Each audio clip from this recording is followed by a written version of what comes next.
Voilà, bonjour à toutes et à tous, hein. Content de vous retrouver. Et j'espère que vous avez eu une bonne semaine, que Dieu vous a béni durant cette semaine. Et aujourd'hui, nous allons continuer notre étude sur Colossiens. Ça fait quelque temps que je suis avec vous sur Colossiens. Et le titre de ce message, ben, vous le voyez, c'est projeté. Voilà, c'est plutôt fort le micro, hein. C'est bien de pouvoir le régler éventuellement. Une église centrée sur les réalités d'en haut. Donc la fois dernière, la fois où je suis intervenu, nous avons étudié l'exhortation de Paul, à savoir rechercher les réalités d'en haut, là où se trouve Christ. Colossiens chapitre 3, verset 1.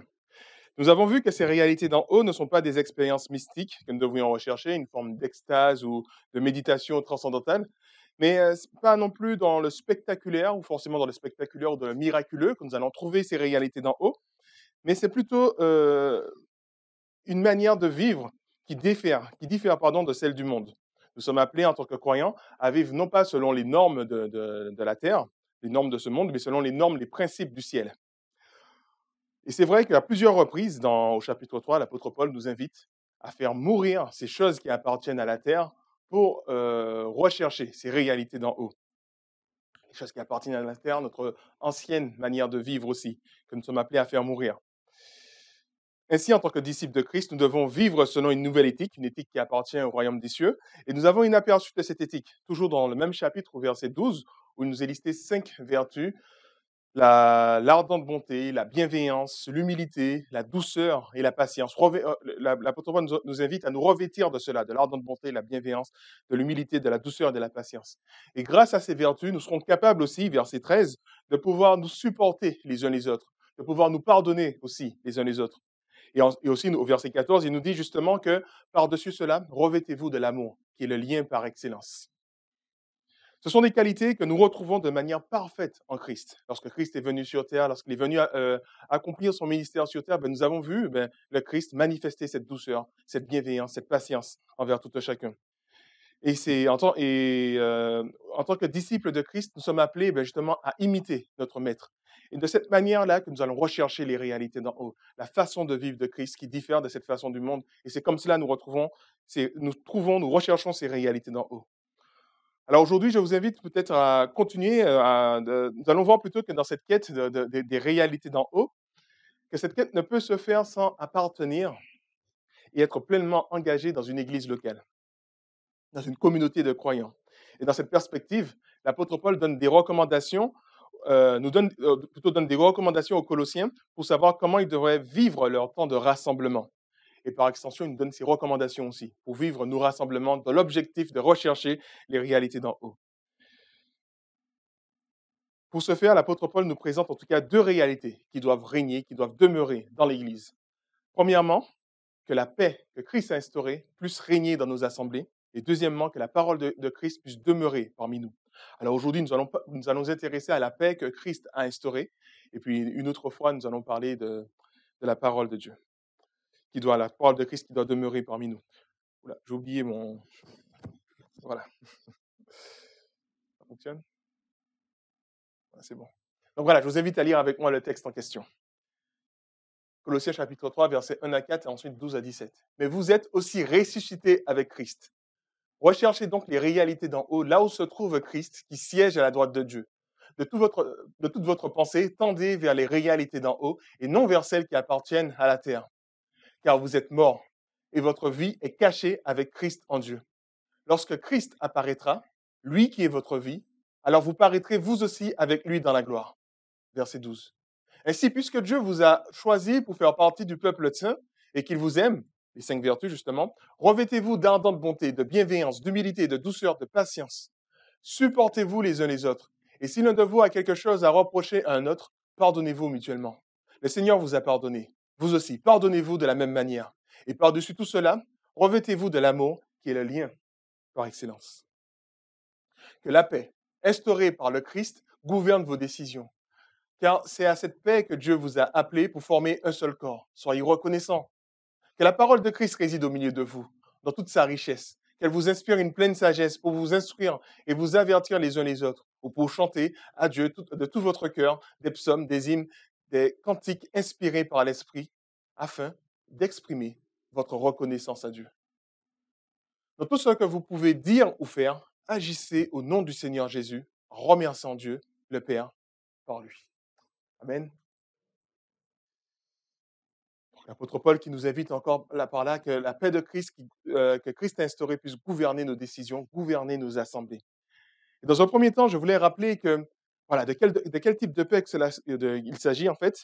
Il n'est pas question en fait dans notre passage d'une paix intérieure. C'est vrai que cette paix intérieure que nous pouvons ressentir dans notre appartenance à Dieu, il n'est pas question de cela parce que c'est plutôt une paix qui tend vers la réconciliation, qui tend vers l'unité au sein de la communauté du Seigneur. Puisque cette paix a pour objectif de former un seul corps, comme nous l'avons vu au verset 15, c'est vraiment dans l'idée de former ce corps.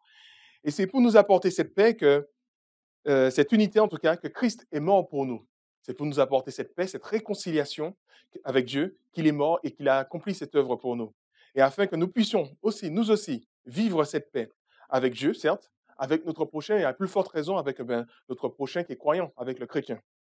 D'ailleurs, on voit au chapitre 1, verset 20 de la même épître, où il nous est dit que c'est par lui, alors c'est par lui, c'est Dieu, Dieu, par Jésus-Christ, il a voulu, donc c'est par lui qu'il a voulu réconcilier avec lui-même l'univers tout entier, ce qui est sur la terre, ce qui est au ciel, en instaurant la paix par le sang de son Fils, que son Fils a versé sur la croix.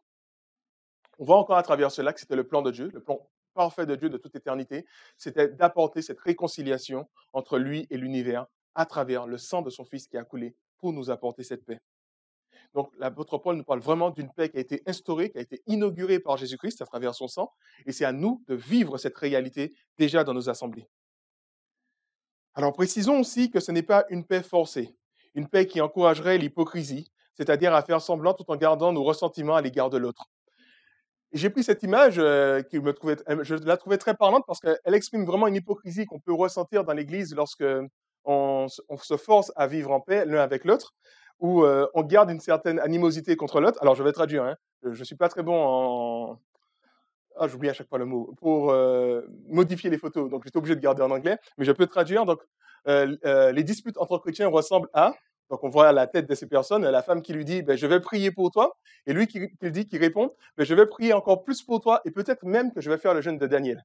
Donc on voit vraiment dans leur visage en fait que c'est hypocrite en fait. Hein. Ils essaient de faire croire qu'ils sont en paix, que tout se passe bien, mais en fait il n'y a pas vraiment cette paix qui est là dans l'Église. Enfin, en tout cas si on c'est cette image de ce qu'elle reflète. Et en fait, nous voyons que ce à quoi nous sommes appelés, c'est pas cette paix hypocrite justement où on garde une certaine colère, une certaine haine contre l'autre, mais c'est vraiment une paix profonde, une paix réelle, une paix qui ne rentre pas dans l'hypocrisie. Et en fait, cette paix, pour qu'elle soit profonde et réelle, il faut qu'elle trouve sa source dans notre être intérieur, en fait, dans nos cœurs. Et littéralement, dans notre passage, il nous est dit, dans une version plus littérale, que la paix de Christ règne dans vos cœurs. Et donc, c'est vraiment dans notre cœur que nous devrions rechercher cette paix. C'est-à-dire que c'est une motivation qui est intime, qui est propre à nous, en quelque sorte. C'est donc une paix que nous devrions désirer plus que tout. Ce n'est pas une paix qui nous est imposée, mais nous le voulons, nous désirons profondément cette paix. Et ça nous évite justement de nous retrouver dans cette forme d'hypocrisie avec ces regards. On sent vraiment toute la colère qu'ils peuvent ressentir l'un envers l'autre. Donc, comme je disais, c'est une paix que nous devons désirer à l'exemple de notre Dieu, comme je l'ai dit précédemment, notre Dieu qui a mis en place ce plan du salut pour que nous puissions jouir de cette paix. Le sang de Jésus-Christ a coulé pour que nous puissions jouir de cette paix. À notre tour, nous sommes appelés à rechercher la paix, et nous sommes appelés à cela, justement, à rechercher cette paix entre nous, avec la même intensité que notre Sauveur, quitte à renoncer à nous-mêmes, renoncer à nos avantages. On se rappelle que ça a coûté énormément à Jésus-Christ. Il a dû mourir à la croix pour nous. Et bien nous, de la même manière aussi, nous sommes appelés à rechercher cette paix avec cette même intensité au sein de notre communauté. Donc, en agissant ainsi, nous allons manifester les mêmes aspirations que Dieu notre Père, en recherchant la paix et la réconciliation. Et faire en sorte que la paix de Christ puisse régner pleinement dans nos églises. Cela revient, lorsque nous cherchons à faire vraiment que la paix de Christ puisse régner dans nos églises, cela revient à rechercher individuellement, mais aussi collectivement, les réalités d'en haut. Lorsque nous cherchons vraiment à ce que la paix règne dans notre église, on recherche finalement individuellement et collectivement les réalités d'en haut. Nous recherchons les réalités d'en haut parce que nous participons au plan de Dieu.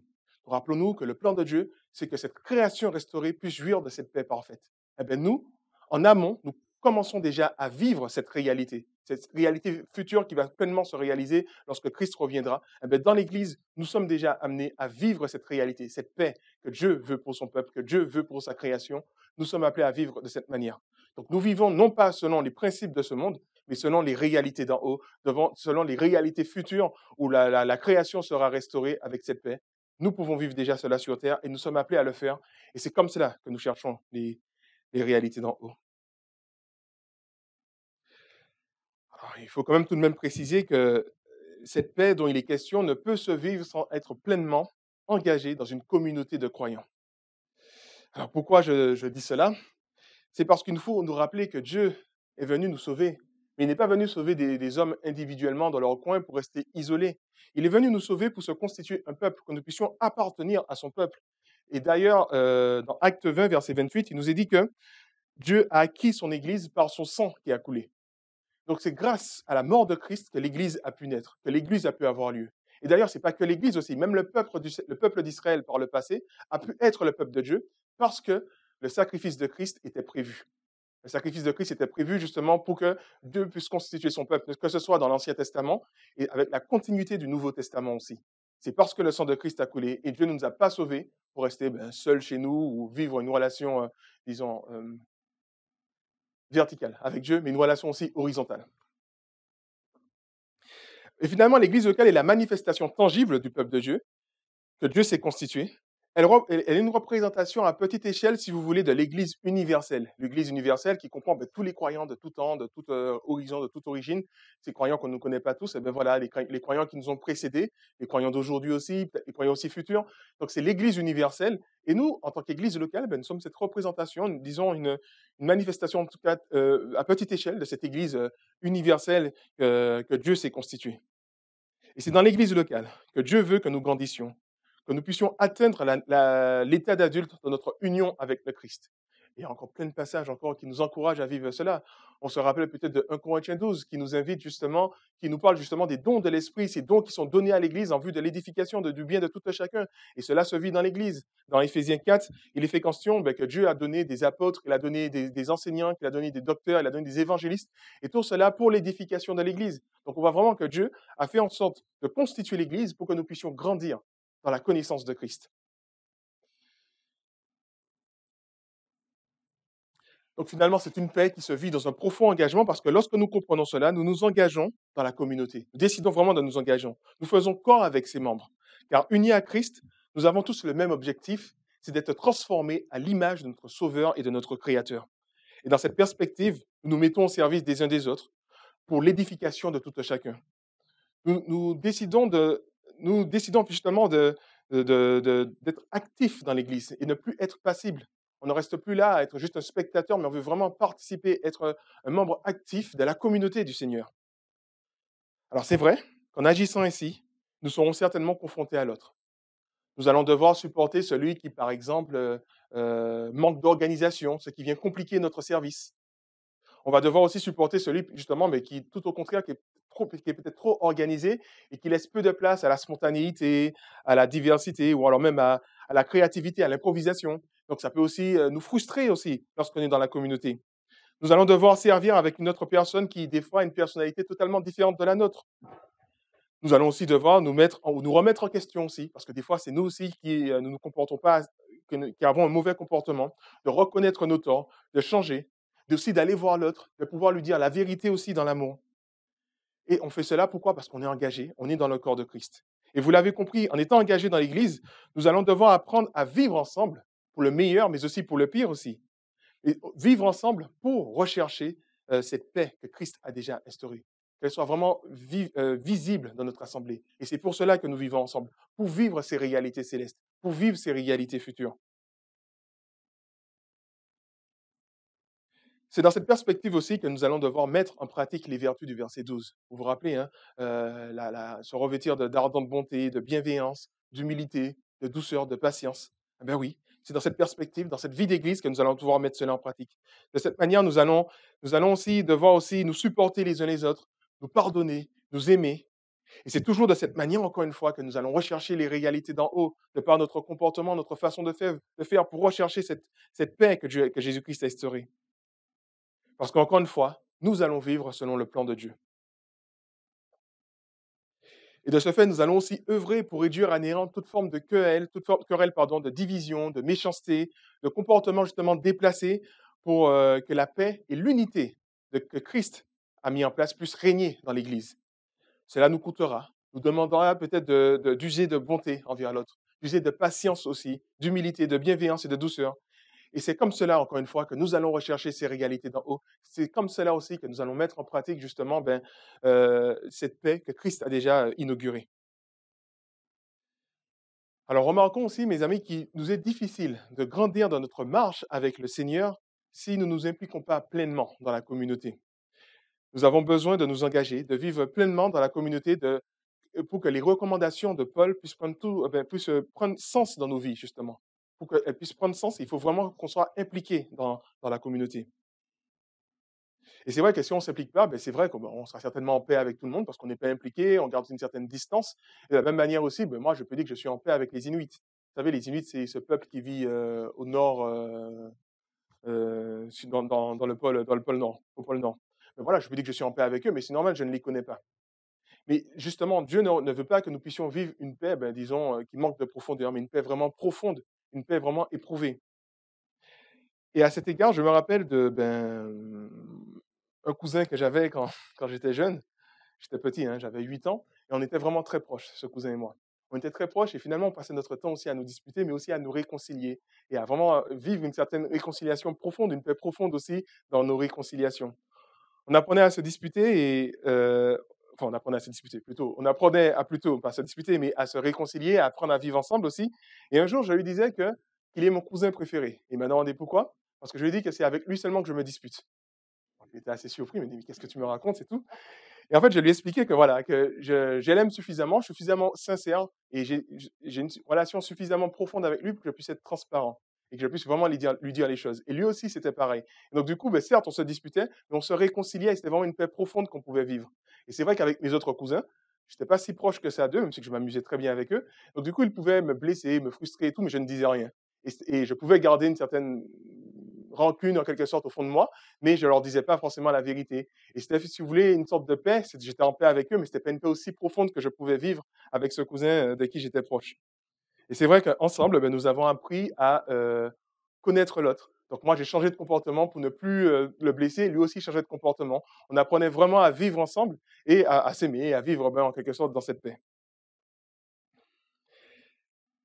En nous engageant, nous apprenons à tisser, justement, en nous engageant dans l'Église, nous apprenons à tisser des relations profondes les uns avec les autres, à vivre d'une manière différente, la paix de Christ. Et vivre de manière différente parce que ce n'est plus une relation de courtoise, de politesse, mais une relation vraiment profonde, éprouvée, dans le but de vivre aussi une paix profonde et éprouvée. Cette relation profonde se vit notamment, justement, dans notre communauté, dans nos rassemblements, lors des cultes comme nous le vivons actuellement. Mais ça se vit principalement dans la communion fraternelle qui est si importante. On a tendance un peu à négliger la communion fraternelle. On se dit que ce n'est pas très important, la louange, la prédication, c'est plus important. Puis apprendre à discuter avec les frères et sœurs, c'est pas très utile. J'ai ma Bible, j'ai le Seigneur, j'écoute la prédication, c'est suffisant. Eh bien non. Nous apprenons encore une fois que Dieu nous a sauvés pour qu'on puisse faire partie d'un peuple, qu'on puisse vivre vraiment cette communion fraternelle. Et c'est dans cette communion fraternelle qu'on tisse des liens profonds et qu'on puisse vivre aussi une paix profonde ensemble. Lorsque nous comprenons cela, voilà, nous ne négligeons pas nos assemblées, nous venons, nous participons parce que nous savons que c'est important. C'est comme ça que nous recherchons les réalités d'en haut, dans la communion fraternelle. Mais nous ne négligeons pas non plus les activités de l'Église. Par exemple, il y a cette fête de Noël qui aura lieu samedi prochain.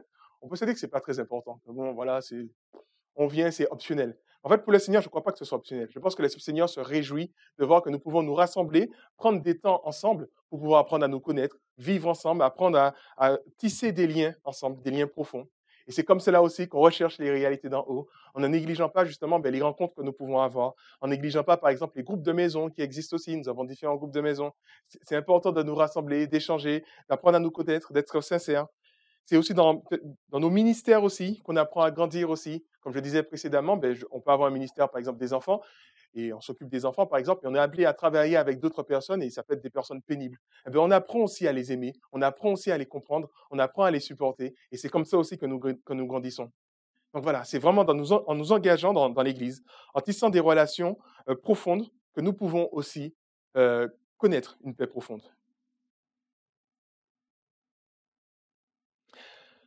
Alors, j'aimerais terminer avec ce dernier point concernant la paix que Christ a instaurée.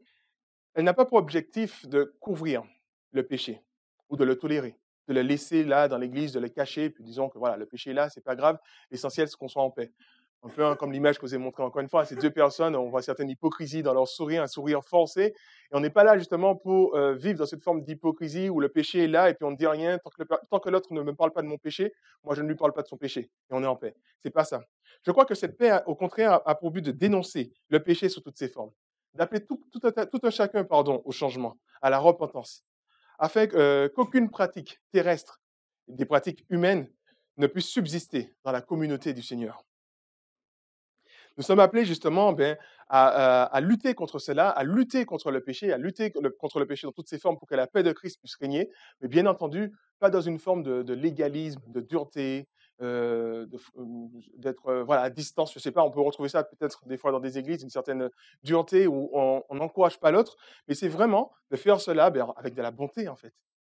La bonté que je vais manifester, c'est non pas pour accepter le péché de l'autre, mais c'est pour l'aider à changer. Cette bienveillance aussi, cette patience aussi, cette douceur. Donc je peux aller aussi en quelque sorte vers la confrontation aussi, pour lui dire que ce n'est pas bien ce qu'il fait, mais c'est avec douceur, avec bienveillance, avec bonté. Non pas pour chercher à écraser l'autre, mais au contraire à gagner mon frère en fait. Et c'est comme cela que nous vivons aussi la paix de Christ. La paix de Christ n'est pas là, encore une fois, pour cacher le péché, mais au contraire pour le dénoncer et pour qu'on puisse vivre vraiment selon les réalités célestes, selon les réalités, la nouvelle création qui aura lieu. Dans cette nouvelle création, il n'y aura plus de place pour le péché ou les divisions, toutes ces choses-là. Et j'aime bien l'exemple de Jésus-Christ, où on voit justement, voilà, j'ai pris des images qui me parlaient quand même, que je voulais partager avec vous. On voit la bonté de Christ aussi, qui est là, qui se tourne vers ce peuple qui a l'air un peu affligé, assez fatigué. Et Christ qui manifeste cette bonté envers ce peuple, cette douceur envers cet agneau, où voilà, il prend de l'eau, il donne à boire et tout. On voit vraiment cette douceur. Avec cette petite fille aussi, il est là, il prend le soin de passer du temps avec elle, de l'écouter, cette bienveillance encore une fois. L'humilité, nous le voyons avec le lavement des pieds des disciples, où Jésus s'est mis en serviteur, a vraiment exprimé ce caractère de serviteur. Et puis cette dernière image qui montre la patience, alors c'est toujours inspiré, cette image est inspirée du film La Passion du Christ, donc c'est Mel Gibson avec l'acteur, donc on voit l'acteur ensanglanté. Et ce qui est intéressant, c'est ce qui est écrit en haut, alors c'est encore écrit en anglais, ce moment où j'essaye d'expliquer à Jésus combien ma vie est difficile ces derniers temps. Et là, on voit vraiment, on est en train d'expliquer à Jésus, oui, tu sais, je souffre, j'ai un petit bobo au pied, j'ai ceci, j'ai cela. Et on voit un Jésus que lui, il a connu vraiment la difficulté. Il a vraiment connu la souffrance. Il a connu l'enfer pour nous. Et puis lui, et nous, on est en train de lui parler de petites difficultés de la vie de tous les jours et tout et tout. Et qu'est-ce qu'on voit? On voit un Jésus qui n'est pas en train de lui dire, tais-toi, ça suffit, arrête de te plaindre. Mais c'est plutôt, l'image montre une certaine patience. Il est là, et il écoute patiemment. Et il ne s'emporte pas. Et je trouvais ça vraiment bon, en fait, cette patience. Des fois, on peut être pressé, on veut vraiment que la personne change trop vite, on veut vraiment, voilà, on peut manquer de patience. Et là, on voit vraiment cette image de la patience du Christ. Je crois que c'est ce que nous devrions vraiment manifester dans nos assemblées en vue de cette paix que Christ a déjà inaugurée, une paix qui est là non pas encore une fois pour cautionner le péché, mais c'est une paix qui dénonce le péché, une paix qui nous aide à grandir, à nous transformer, à rechercher les réalités d'en haut. Et c'est comme cela que nous serons une église centrée sur les réalités d'en haut.